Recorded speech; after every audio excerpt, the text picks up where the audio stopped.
Welcome to Conscious Movie Reviews. I'm your host Joy Davis, and here to review the action and adventure film Rogue One, A Star Wars Story.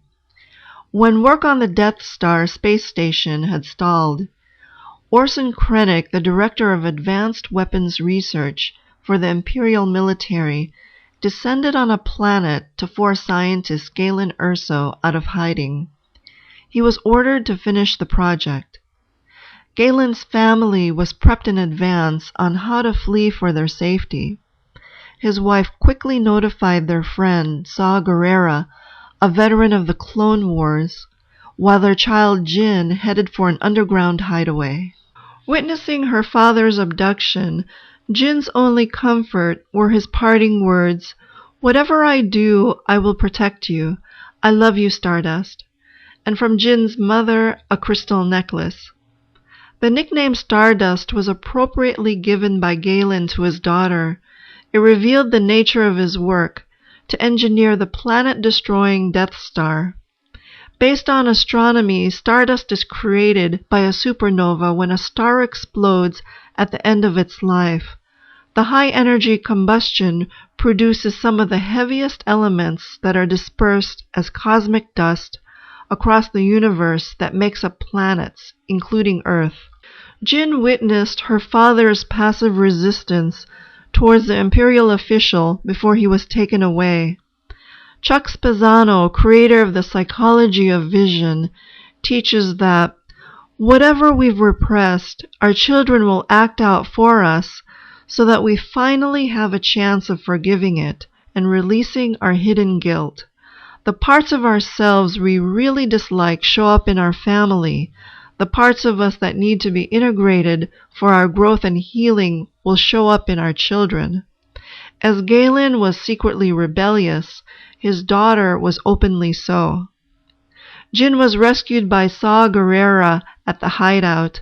He served as her mentor, where she grew up to become an unpredictable and rambunctious rebel. 15 years later, Bodhi Rook, an Imperial cargo shuttle pilot, headed for the planet Jeddah. As a conscientious objector of the Galactic Empire's ways, he risked his life to smuggle a vital message from Galen to Saw Gerrera's extremist rebel group on planet Jeddah. As a means to locate Galen, the Rebel Alliance chose their battle-ready intelligence officer, Cassian Andor, to free Jyn from Imperial captivity and bring her to them.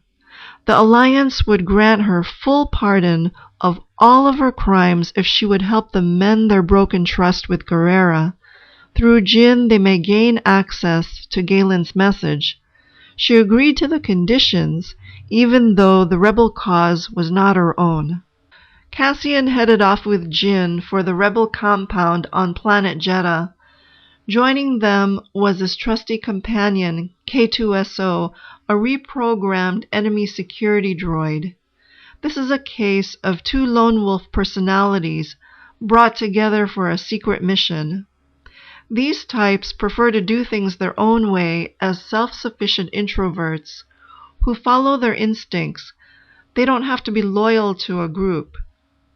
Cassian is also perfectly suited to be a master spy for his lone wolf traits and having a cause to fight for. Based on his experience counseling CIA personnel, psychiatrist David Charney adds that a lot of people go into intelligence, grow up with a need to protect, to get at the truth, to set things straight based on their childhood. They're seeking the real truth. They know things aren't right based on their childhood and vow never to let that happen again. This was true for Cassian from witnessing brutality by the Empire since he was 6 years old. The city in Jeddah was under Imperial occupation. They were caught in a shootout between Gerrera's partisan men and Imperial fighters taking a cargo of kyber crystals off-planet to power the Death Star's superweapon. Famous inventor Nikola Tesla built a death ray machine in 1904. It was likened to a particle beam weapon, that uses scalar technology to shoot a target as far as 250 miles away. Tesla discovered how to use scalar waves, a higher form of radar waves, that's a source of limitless free energy. When he sold his plans to the Soviets for $25,000 in 1935, it wasn't until 1960 that Soviet Premier Khrushchev announced to the world that they have a superweapon that can shoot 1,000 miles into space. Currently, many countries have scalar weaponry at their disposal.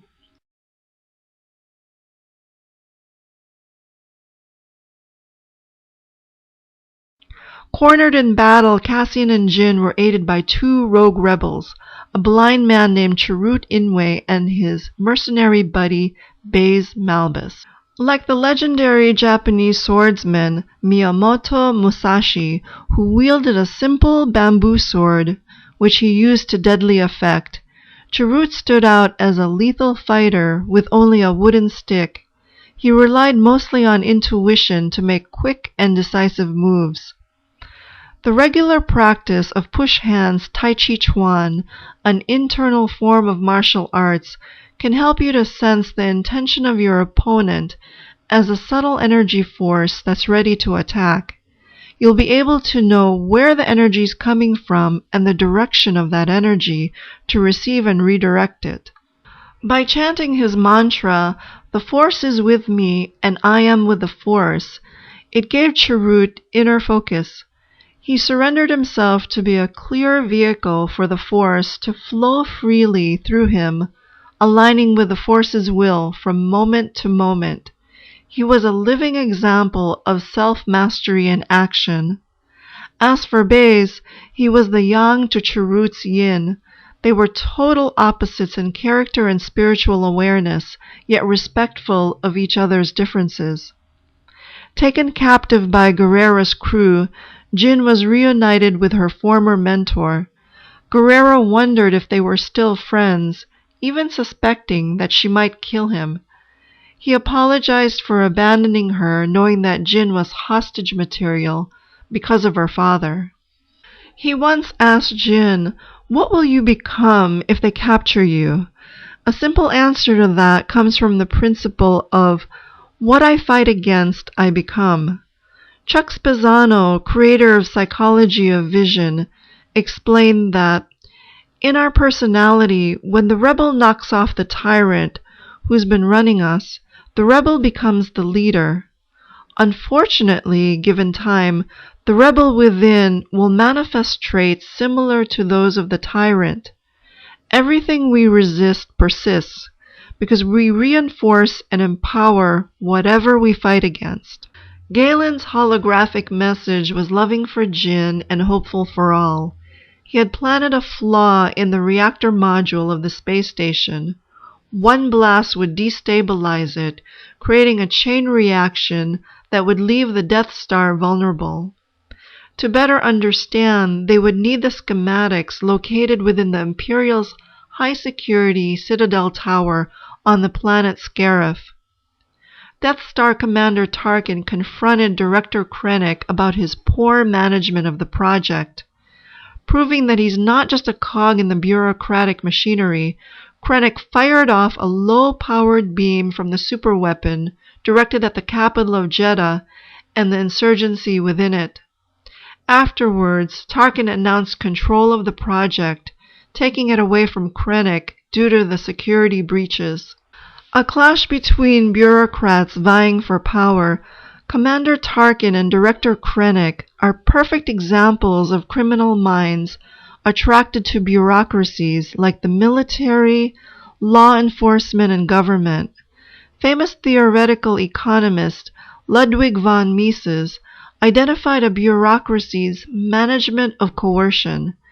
These types enjoy creating and enforcing laws and rules to impose on others. Coercion is available to them, and they won't hesitate to use it. Obedience to authority is the essential requirement of a successful bureaucracy. Jyn and the rebel group had little time to flee from the planet, taking Bodhi with them. Saw preferred to stay behind as the capital erupted. He was done running away. As the rebel leader of the partisans, Guerrero was caught up in the illusion of duality, specifically between good versus evil. Being attached to either side creates suffering. The real enemy is our lower natures of anger, greed, lust, vanity, and fear. True survival is through detachment about worldly affairs. It's not a cold detachment, but to be detached in a loving and compassionate way. Cassian received direct orders from rebel headquarters to locate Galen at the Imperial Research Facility in Edu and kill him. He also had to hear from Jyn. Acting in her father's defense, she tried to prove that Galen sacrificed himself for the rebellion because he said so in the leaked message. Bodhi knew how to find the facility. When Galen was within view, it was an opportunity for Cassian to shoot, but he resisted for Jyn's sake. They moved in close enough to witness a deadly confrontation between Director Krennic and all of the engineers. If the traitor doesn't come forward, they'd all pay for the security breach with their life. Galen confessed, but it wasn't enough to save his co-workers. Breaking things up was the surprise attack on the facility by the Alliance. Director Krennic managed to escape, but Galen was badly hit. Jyn spoke to him briefly to say their goodbyes before he died. The Rebel Alliance was not convinced to act on Jyn's knowledge of how to destroy the Death Star. There was no hologram message as proof, so no council support. Jyn argued that rebellions are built on hope. Hope is a running theme throughout the movie. When you have a desire for something to happen, it's often with an optimistic attitude. Spiritually, the middle way is to be detached about an outcome in a loving and compassionate way to allow for God's will to take over. It's surrendering in trust that all is being done for everyone's spiritual growth and maturity, no matter how harsh the lessons appear. Acting as rogue warriors, Jyn was backed by Cassian and his allies. The men volunteered themselves for the mission to capture the Death Star plans because they believed her, creating group solidarity for their cause. At the tropical island of Scarif, Bodhi knew how to get them past security at the planet's gateway with a stolen Imperial cargo ship. On the ground, they split into two teams. Jyn would be joined by Cassian and K2SO to raid the files at the Citadel Tower, while the other men create a distraction with explosives and fight the enemy troops. The droid was not optimistic after identifying 89 stormtroopers in their path to the plans.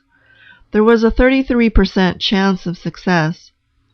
Jyn was undeterred by the droid's calculation of their odds and his sarcastic jokes that were brutally honest. World-renowned futurist Ray Kurzweil teaches that we're currently on the tail end of the digital age. There will be 3 revolutions emerging in genetics, nanotechnology, and then robotics before having a droid like K2SO. Caught off guard by the explosions, Director Krennic dispatches the stormtroopers and informs Darth Vader about the attack. Bodhi was able to send a message to the Council that helped to bring in reinforcements. When Jyn and Cassian were able to get into the area of the files, it was no easy feat to fend off Imperial guards, climb the data tower to physically retrieve the file labeled Stardust, and survive a shootout with Krennic. When you find yourself in a losing situation, there are ways to tap into the positive force to improve your luck. It's good practice to trust your intuition more and let go of self-limiting beliefs that create a victim mentality. Jyn exemplified that failure was not an option because unlucky people write themselves off, whereas lucky people just keep on going. Unfortunately for the Rogue One rebels on the ground, They all lost their lives on the battlefront. That was tantamount to a suicide mission. With file in hand, Jyn relayed the data to the Alliance starship that was battling the space station to blow open the planet's shield gate. A blast from the Death Star was fired at the compromised base by Commander Tarkin that obliterated not only Jyn and Cassian, but the whole planet. On board the Rebels' command ship, Darth Vader was intent on getting the memory file. He used his lightsaber to mow down each Rebel fighter that got in his way. The very last man forced the file through the hatch just in time for Princess Leia's undocked ship to escape. When C-3PO asked her about what the plans mean, she replied, "Hope."